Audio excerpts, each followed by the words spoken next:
My wife Lynn and I have been together for 6 years and married for 11 months. Our entire history together has been very normal, and never once have I noticed any weird behaviors or red flags. I can't stress enough how out of character this whole thing is for her. Lynn is very kind, intelligent, and thoughtful. She's always been the no-nonsense type of person. Being childish or trying to scare me is not something she'd normally do. She doesn't even like watching horror movies. When we first started dating, she agreed to watch The Shining with me because she knew how much I loved horror. She was so scared that she didn't even make it through half of the movie before we had to turn it off. She isn't into anything creepy and has never been into pranks. It's just not her cup of tea, and that's fine. But that's what was so strange about this. It's just so unlike her. I should also add that she never had any mental health issues as far as I'm aware. It doesn't run in her family. I know some people are able to hide their mental health problems, but in the 6 years we've been together, I think I'd have seen some sort of sign. 2 months ago, I was in the kitchen making myself some coffee before work. I was running a bit late that morning and knew I wouldn't be able to make it to Dunkin' Donuts for my usual morning fix. I took a sip of my coffee as I hurried down the hall towards the front door, when I happened to notice Lynn peeking at me from around the corner ahead of me. I could only see her eyes and a strand of her long, dark hair hanging against the wall. The rest of her body was concealed behind the corner. I nearly spilled my coffee when I saw her. I did burn the shit out of my lips. "Geez, Lynn," I said, wiping a few drops of coffee from my pants. "You scared the shit out of me." She immediately popped out of view like a little kid that had been caught. I heard her scurry off towards the living room, and by the time I got to the front door, she was out of sight. It was really weird, and just totally out of character for her, like I said, but I also found it kind of funny that she was being more playful and a little less serious. I shouted that I loved her and called her a weirdo. Then as I shut the door behind me, I heard her laughing. Her behavior was a bit odd, but it certainly wasn't something to call a priest over. I forgot about it by lunch, and by the time I got home, she was her normal self. I didn't bring it up, and neither did she, and life went on. The next incident happened 3 days later. It was around 2 a.m. and I'd woken up to get a drink. I was standing at the kitchen island, jug of OJ in hand, when I felt a strong feeling that I was being watched. For whatever reason, I looked down at the floor and saw my wife's smiling face staring back. She was peeking at me from the other side of the island, staring up at me with wide, unblinking eyes and grinning like the Cheshire Cat. I screamed, I'll admit it, not out of irritation, but fear. For some reason, at that moment, I was scared. At the sound of my scream, Lynn scuttled backwards out of my view, her hands and feet smacking the tile floor as she hurried out of the kitchen on all fours. I didn't run after her, or even yell after her. I just stood there frozen in shock, wondering what the hell had possessed her to do that. It took me a little longer than I'd like to admit to go back upstairs, but I eventually did. When I got to our bedroom, Lynn was lying on her side, asleep. Or at least pretending to be. I stood there for a while watching her breathing to be sure she really was asleep. I had the feeling she might jump out at me the moment I got into bed, but she didn't. I climbed into bed and she didn't even move. Her breathing was soft and deep, and I was starting to wonder if I dreamt the whole thing. The next morning I waited for her to come down for coffee, and after handing her a mug and kissing her cheek, I decided to ask her about it. "What was that about last night?" I asked, keeping my tone light so I didn't offend or embarrass her. She frowned over her cup of coffee, shaking her head like she had no clue what I was referring to. "You were peeking at me again, from over there," I said, pointing to the spot on the floor by the kitchen island. She followed my gaze, and when she looked back at me, she burst out laughing. She laughed so hard that I couldn't help but join her. "You creep me the hell out sometimes, you know that?" I said. She giggled and set her cup on the counter and wrapped her arms around my neck. "You creep me out all the time, so I guess we're even," she teased. We said our goodbyes and left for work. As I drove, I kept thinking about how creepy it had been seeing her grinning at me from behind the island like that. The sounds her hands made on the floor as she crawled away. I told myself she was just trying to be silly, just trying to join me in my love of all things horror. It's not like I was afraid of her, but it still didn't sit right with me. I started seeing her peeking at me more and more. Sometimes she'd be peeking out from behind the couch or the living room curtains. Once she even managed to get behind her grandmother's old trunk that sits at the foot of our bed. I might not have even known she was there at all had the trunk's old hinges not given her away. She'd had the lid propped up just enough so that only half of her face peeked through. She'd been grinning like an excited toddler. It was unnerving. I didn't even know what to say to her. All I could do was stare. When I finally found my voice, I asked her why on earth she was doing this. She didn't answer, but she had slowly closed the lid, shutting herself inside the trunk. I just walked away, feeling disturbed. I didn't understand why she was doing it, but it clearly made her happy. I just hoped she would tire of the game quickly.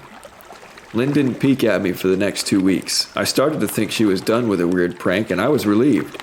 We were watching a show on Netflix one night, and I jokingly said that I hadn't seen her peeking at me lately, and that she must have given up on her spy game. She looked up at me with a small smile and said, "Maybe I've just gotten better at it." I didn't say anything, but I wondered whether or not she was joking. For the next few days, I couldn't stop thinking about what she'd said. Was she still peeking at me when I wasn't looking, and I just hadn't noticed? And if so, what the hell was she getting out of this? I started to feel paranoid, constantly checking whether she was watching from around the corner or behind the door. I was jumpy whenever I was home and she wasn't in full view of me. I felt stupid and a little crazy. But after a few weeks without another incident, I began to relax. I stopped checking behind furniture and walls and told myself it was just a bad memory. Then a few days ago, things got so much worse. Lynn left to go to a friend's, and I lounged on the couch playing a couple games on my laptop. Around 9 p.m., I hopped in the shower, and as I was washing the soap from my hair, I felt that awful feeling that I was being watched. I slowly opened my eyes and almost had a heart attack. Lynn was peeking from behind the shower curtain. Her entire head stretched into the shower, leaving just her body outside. Her long dark hair hung against the curtain, the ends dripping with water. Her mouth hung open in a terrible grin, eyes wide and red, as if she hadn't blinked in a while. I screamed and jumped back against the wall. She didn't move, nor did her smile waver. Her makeup ran down her cheeks in 2 black streaks. She looked giddy and completely deranged. I was terrified. We stood like that for a few moments, neither of us saying a word. Finally, after what felt like forever, she slowly pulled her head back out of the shower, and I watched her blurry figure through the curtain as she moved backwards towards the bathroom door. A second later, the bathroom door slammed shut, hard enough to rattle the mirror. I screamed again and jumped out of the shower to lock the door. I stayed inside the bathroom for over an hour.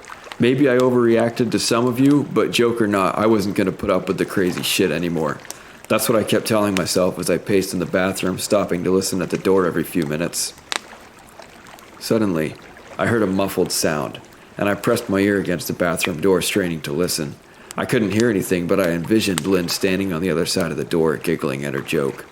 I felt a surge of anger. I was beyond pissed at being made to feel scared in my own house, and made to hide in the bathroom for an hour. All for what? Some joke? If it was a joke, it was an awful one. "What the hell, Lynn?" I snapped. "This shit is getting annoying." I waited for her to apologize or to call me a jerk, but instead I heard a faint moan. So quiet I wondered if I'd heard it at all, and then complete silence. "Lynn?" I called out, not being able to hide the shakiness in my voice. I got no response, just my own heavy breathing. "I swear to God, just stop it," I yelled, pounding my fist on the door. I waited for her to cuss me out, something I would expect from me talking to her like that. I never screamed at her before. But there was nothing. Just the occasional drip from the shower head. I won't deny that I was scared, too afraid to open the damn door and face my own wife. I waited another 30 minutes or so, which feels like a lifetime when you're scared. Finally, I decided I wasn't going to spend the night hiding in the bathroom, so I got down on my knees and peered under the door. I almost expected to see her face peering back at me, but thankfully I didn't. I could see straight down the hallway to the top of the stairs. But no Lynn. I didn't know if I should be happy about that or not. I looked for a few minutes waiting to see her head pop up over the top step, but it never came.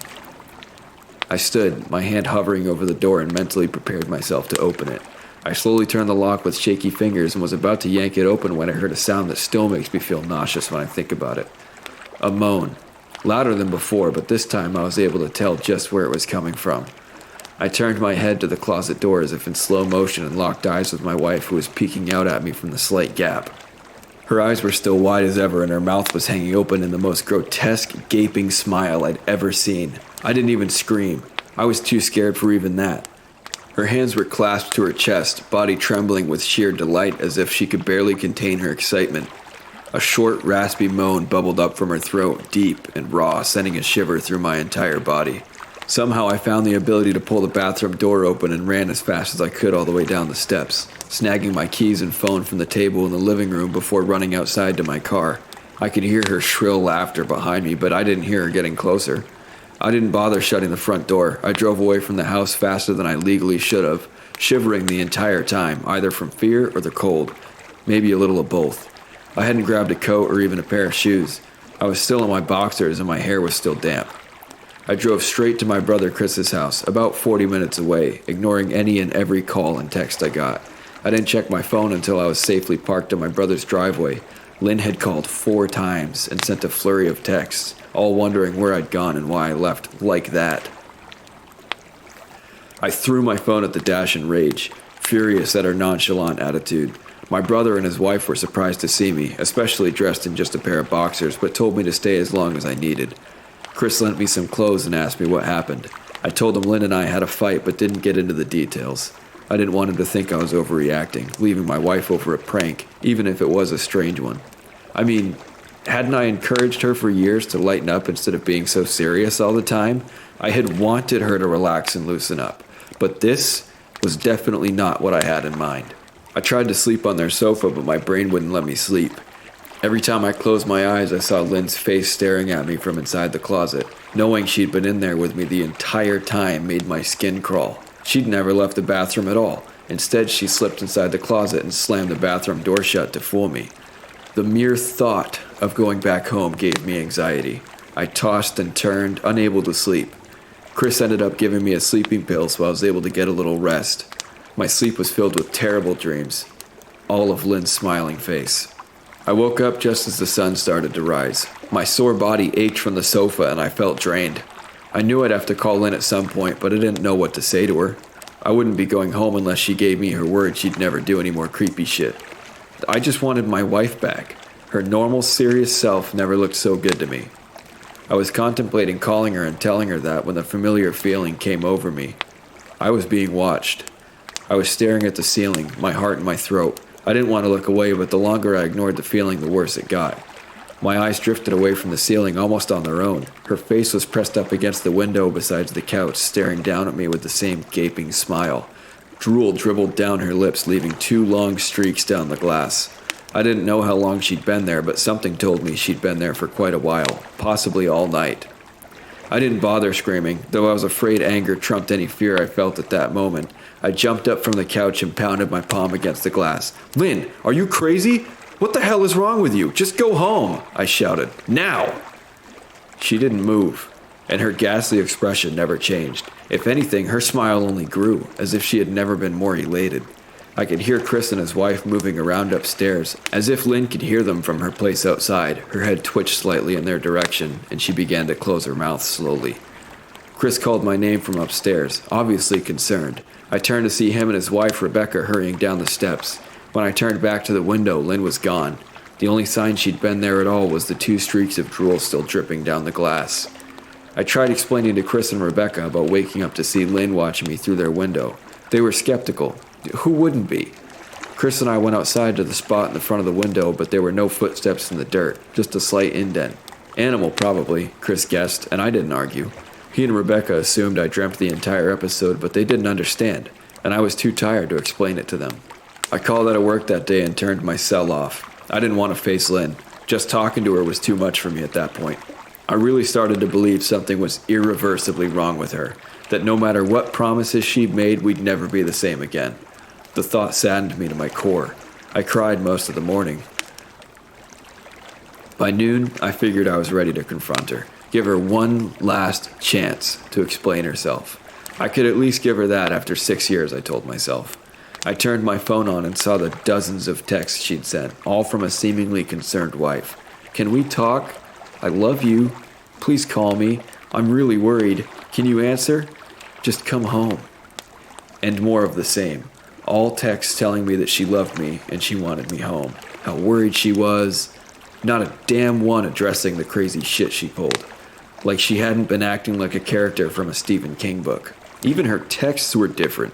She normally texted novels just to tell me to pick up a loaf of bread.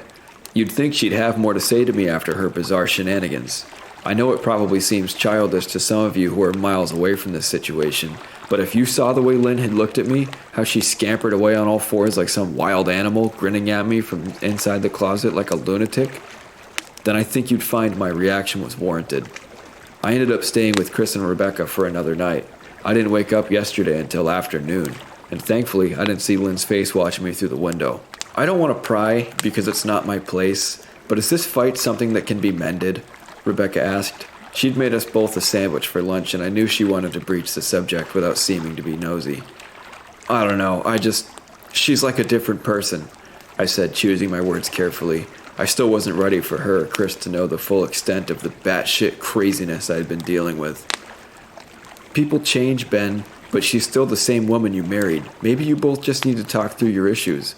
Whatever's going on, I'm sure it can be fixed, she said, ever the peacemaker. I think it's beyond that now. I don't think talking would help. I just don't trust her, I said.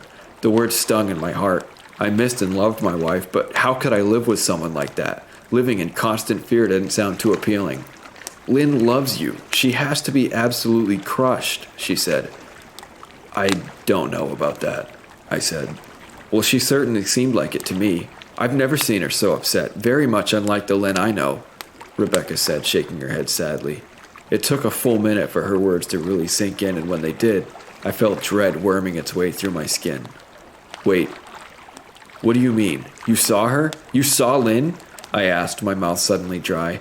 Rebecca nodded casually as if that fact wasn't nightmare fuel. Maybe for her it wasn't. She stopped by this morning just after Chris left for work, she said, cleaning the plates from the table. I didn't see her car, though. Maybe she took an Uber or something? Beck, what did she say? Did she come inside? I asked, sweat starting to break out on my forehead. I began looking around, examining corners as though a predator lurked behind them. No, she just asked if you were awake yet, and I said that you weren't. I asked if she wanted me to wake you up, but she said no, just said to let you sleep, she said as she washed the dishes. That's all. She didn't say anything else? I asked. No, she looked awful though, like she hadn't slept in days. I think you should call her. I got up from the table and thanked Rebecca for lunch. I felt a little better at the knowledge that at least she hadn't come inside. Still, I needed to double check that the doors were locked. I sat for a while trying to figure out what to do next. I didn't want to go home, but I felt that I owed it to Lynn to help her if I could. Hadn't I sworn an oath to love and honor her through sickness and in health? Clearly she was very sick. If she was sick, which I truly believed she was, I had to try and get her the help she needed, but I didn't even know where to start. I didn't want to call the police, and besides, what the hell was I going to tell them? That my wife was peeking at me? That she was being creepy? As bizarre as she'd been, she still hadn't committed any crime. Not yet, anyway. The police would have probably said that I was overreacting, but this wasn't some prank. It felt wrong, dangerous even, like something sinister lurked beneath her smile. I knew, as her husband, I was well within my rights to have her committed, but what if she simply acted normal in their presence? She'd obviously been able to fool Rebecca into thinking she was just a concerned wife. As long as the doctors didn't find her a danger to herself or others, they'd have no choice but to release her after 72 hours. I felt lost and overwhelmed. So, I did what any husband in my position would do. I called her mother. I didn't want to, believe me. Her mother, Marianne, and I were never on the best of terms. We'd never fought or anything like that. She just wasn't a very warm person, and wasn't really easy to get along with. She hardly ever smiled, and when she did, only her lips would move into a thin-lipped smile, leaving her eyes as blank as before. She gave off this aura that felt like she was permanently on the offensive. I'd only met her twice, and both times were for such short visits. I got the impression she didn't approve of me for her daughter. Lynn always ushered us out quickly, as she didn't want me to feel uncomfortable, which I was grateful for. Being in her mother's company felt almost unbearable, like walking on glass. I was glad when we moved 3 states away so we didn't have to see her often. I was happy to avoid the woman, but I needed her help. I really didn't want to talk to her at all, but I had to talk to somebody, and someone who knew Lynn better than I did, so I grit my teeth and did what I had to. Yes, she answered, already sounding irritated. Marianne, it's me, Ben. Do you have a minute to talk? I asked. I could hear her cluck her tongue in irritation. I'm in the middle of writing some checks, but if you insist, I suppose I can spare a moment. What is it that you want to discuss, Benjamin? She said coolly. It's about Lynn. She's been acting strangely, and I was wondering if you had any idea whether there was something. I was quickly interrupted. It's a bit difficult to follow your rambling, Benjamin. What is it that you want from me? She asked. I could almost see her standing there in her thin sweater and slacks, tapping her fingernails impatiently on the table. I wanted to know if you'd ever noticed any odd behavior, or possibly any mental health issues, I asked. There was a long, uncomfortable pause that I could tell was because she was just thinking, or something else. Finally, after a few seconds, she spoke. I'm not sure if this is one of your jokes, Benjamin, but if so, I don't find the humor in it. Now, I do have business to attend to, as I've said, so if you don't mind, she said, but I cut her off before she could get rid of me. Marianne, it's not a joke. I'm sincerely concerned about Lynn's mental health. Her behavior has been very erratic lately. I'm very worried about her, and I figured, as her mother, you would be as well, I said, my frustration evident in my voice. If you're truly concerned, then I suggest you get the health professionals involved. I don't know what you expect of me, she snapped. I could tell she was seconds away from hanging up, and for some reason, I was desperate not to let her. I had the feeling that she knew a lot more than she was letting on. Please, if not for me, do it for Lynn, I tried. I heard a faint, shaky intake of breath as if she were trying to hold her steely persona together but failing. Marianne, I started. Benjamin, I don't know what to tell you. My only advice would be to seek professional help. Do not call here again. Goodbye. I tried to call out to her, but she'd hung up. I tried to wrap my head around the call and her refusal to help me. Even if she didn't like me, why wouldn't she want to help her own daughter? I couldn't understand that. I tried to replay the conversation, desperate to find something I missed. After a while, I almost gave up. Until I remembered her last words to me. Seek professional help. She'd said those words with a bit of urgency. I could have just been grasping at straws, but no, I was sure her voice had changed ever so slightly when she'd said that, as if they were very important. What had she meant? I assumed she'd been referring to medical professionals, but maybe she was referring to someone else? Someone that she didn't, for some reason, feel comfortable saying directly? Or maybe I was just desperate. I waited for Chris to get home, and after a very long and exhausting conversation with him and Rebecca, I convinced them that Lynn truly needed psychiatric help. I didn't tell them everything. I wasn't prepared to go into it yet, but I told them about our last encounter, how she'd hidden in the bathroom, peeking at me from the closet. They were obviously shocked, but thankfully they believed me. They too just wanted to help her. Still, they didn't think it was all that serious. Weird, maybe, but not dangerous. They just kept saying that Lynn had to be playing some kind of weird joke. Maybe for YouTube? Rebecca offered, if only half-heartedly. Chris didn't think we should involve the police just yet. He offered instead to go with me, and I readily accepted. He reasoned that calmly talking to her, trying to coax her into going willingly was the best recourse. I agreed to do it his way. At least I wouldn't be going into that house alone. We drove over this morning, just after breakfast. There was no way I was going at night. When we pulled into the driveway, my stomach began doing somersaults. Her car wasn't there, but I still didn't let my guard down. The front door was ajar, and for a split second I thought we'd see her eyes staring through the gap. I was shaking and starting to sweat. Chris, however, was fine. He waited for me to open the door, his hands in his pockets like he was going on a stroll through the park. I envied his ignorance. I pushed the door open and was immediately hit with the stench of rot. Chris smelled it too, and he walked in the house behind me with his nose scrunched up. What do you guys use to clean the floors around here? Shit? Chris mumbled. Shut up, I said, my eyes darting around for any signs of Lynn. The house was deadly quiet and dark despite being 10 in the morning. All the curtains were closed up tight, refusing to allow any sunlight in. If I hadn't left it just 2 days prior, I'd have thought the house to be abandoned. We moved through each room, carefully checking any place that she might hide, occasionally calling her name. Why the hell are you looking under the couch? Chris asked eventually. Aren't we looking for your wife? He was looking at me like I was a moron. Let's just go upstairs, I whispered. He shook his head but followed me up the stairs to check the bathroom and the spare bedroom. On the way up, my shoes crunched over pieces of glass that looked to be littered over a few of the steps. I noticed that one of Lynn and my wedding portraits that hung on the wall along the staircase had been smashed. The frame hung crookedly, all the glass removed. I stared at the picture, a lump forming in my throat.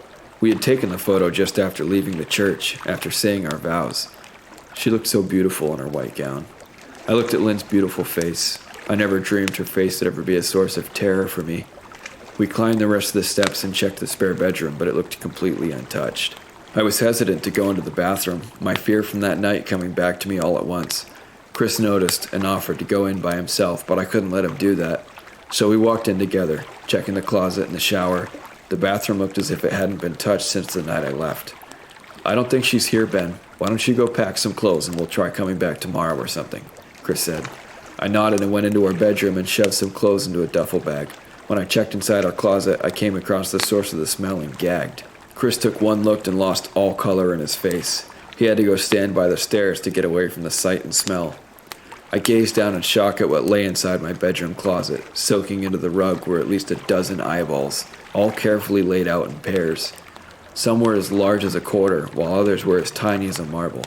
I stared down at the eyes she'd collected from small animals, and I wondered how she'd gotten them, and shuddered at the thought. Man, I thought I had it bad with Becca's shoe addiction, but fuck me, your wife's in here collecting eyeballs, Chris said, gagging. Ben, I think we should go, he called from the hall. I'm getting nauseous. All right, I grabbed my duffel and shut the closet door on my new nightmare. I stepped out of the hall and took a deep breath of air. I could taste the rot on my tongue and I couldn't help but gag. Who the fuck lines up eyeballs in their closet like that? Chris mumbled. I tried to tell you she needed help, I said. She doesn't need help, Ben. She needs an exorcist, he said. You coming or what? I can't stand the smell any. His words died in his throat and his eyes grew wide with fear. I didn't ask him why. I could feel it. Someone was watching me and I didn't think it was the eyes in the closet. I turned around, my eyes slowly scanning the bedroom. Christ, I whispered as I finally saw what we'd missed. Under the bed, curled on her side, watching us with the excitement of a kid on Christmas morning, was my wife. She held her hands together just under her chin, and they were shaking eagerly. Now that she knew she'd been found, I could hear the quiet noises she was making. A sort of hiccuping sound in her throat, as if the excitement was just too much for her. It was unnerving, to say the least. Wide eyes and that same huge smile. Everything in me told me to run, but I forced it away. This was my wife. No matter how twisted, she was still the woman I married. I had to help her. Lynn, I said softly. She didn't respond, but her head bobbed back and forth in two quick little movements as if she were nodding. Baby, I just want to help, okay? Can you let me do that? I asked. I had taken a single step forward, approaching her like some kind of dangerous animal. I love you, Lynn, I said softly, taking another step closer. She let a tiny moan escape her wide open mouth, and I tried to resist the urge to run. Her shoulders were starting to quiver, and her eyes grew as large as saucers. I crouched down so I could see her better, and immediately saw the blood. Her hands were covered in it. They trembled more the closer I got, as if she were barely able to contain herself. Lynn, are you hurt? You're bleeding, I said. She bobbed her head again, her bloody fingers moving up and down as if playing an invisible piano. They occasionally grazed her chin, leaving smears of blood on her skin. I wanted to recoil in disgust. The smell that was coming off of her was revolting. I could feel the vomit trying to climb up my throat. Her lips were dry and stretched thin, blood seeping between the cracks. I knew she wouldn't come out on her own, but I didn't want to leave her in the state she was in. I scooted closer and reached out to her. The excited hiccuping sounds got louder and her hands shook, fingers flexing. It was then that I could see the blood oozing from in between her fingers. Oh my God, Lynn, you're bleeding, I said. Instinctively, I reached out to take her hand, but before I could even touch her, her hand sprang out towards me. A sharp pain shot through my arm and I fell back on my ass. My arm burned and I could see the blood dripping down onto the carpet. I looked back at her in shock and saw her grinning madly, her fingers clutching a large shard of glass. You all right in there? Chris asked from behind me. I turned my head slightly and nodded to him, cradling my arm to my chest. When I turned back to face Lynn, I saw that her focus had shifted. She wasn't looking at me anymore, and she wasn't smiling anymore either. She was staring past me, her eyes glaring at Chris the way a hungry lion might stare at an antelope. Her mouth was still hanging open, but it was twisted into a snarl. I got to my feet and began walking backwards down the hall, afraid to take my eyes off of her. Are you bleeding? Chris asked. The moment the words left his mouth, Lynn started fast scooting out from under the bed, the glass shard still in her fist. Chris, run! Go! I yelled. He must have been too afraid to move because a second later I felt my back bump into him. He was still standing at the top of the stairs, staring at the horror that was my wife. Lynn had crawled completely out from under the bed and stood in the bedroom doorway, her face twisted in rage. Her whole body was visibly tense. Blood ran down her fingers and onto the floor. Jesus, Lynn, Chris said, "You, playing hide and seek?" I reached back and pushed him towards the steps. "Move your ass, Chris," I said as quietly but firmly as I could. Lynn bobbed her head in fast, sharp motions and began to grin, stretching her mouth open wider and wider so that her chin seemed to touch her chest. I heard Chris mutter a prayer and then he was running down the stairs. I stood at the top of the steps, stuck between the love for a woman who clearly needed serious help and self-preservation. "I only want to help," I said, choking back tears. Her eyes focused on me once again as she slowly lifted the glass, holding it out in front of her, and then she started sprinting towards me, grinning with utter excitement. Thankfully, my body took over and I flew down the stairs, skipping 2 or 3 at a time. I made it to the front door before I felt her leap onto my back, wrapping her arms around my neck, her open mouth next to my ear so that I could hear those terrible hiccuping sounds up close. I shook her off me, knocking her to the floor. I felt a searing pain in my back as she went, but I tore open the front door and bolted to my car. Chris was standing in the front yard, talking on the phone with the police. I didn't say a word. I just ran to my car and jumped in. Chris took the hint and followed me, still on the line with 911. I watched in the rearview mirror, sure I'd see her there running after us, but I never did. I went straight to the ER and got 11 stitches in my arm and 3 on my back. The police asked a lot of questions and went back to the house to do a search, but of course, Lynn wasn't there. They advised me to stay with a friend or relative for a while and to file a restraining order as soon as I could, but none of those things would matter. Somehow I just knew. I dropped Chris off at home and went to a motel an hour away. I wanted to put as much distance between me and Lynn as I could. This is where I've been for the last 4 hours. I thought maybe the police would find her. Maybe they'd get her the help she desperately needs. But now I don't think so, because 40 minutes ago I got a text from an unknown number. Just 3 words. "I found you," and a picture attached. The picture was dark and grainy, but I instantly knew what it was. There was no mistaking my wife's eye. I started typing this out immediately after. I don't know what to do. I'm alone and scared, and I can't help but feel that I'm being watched.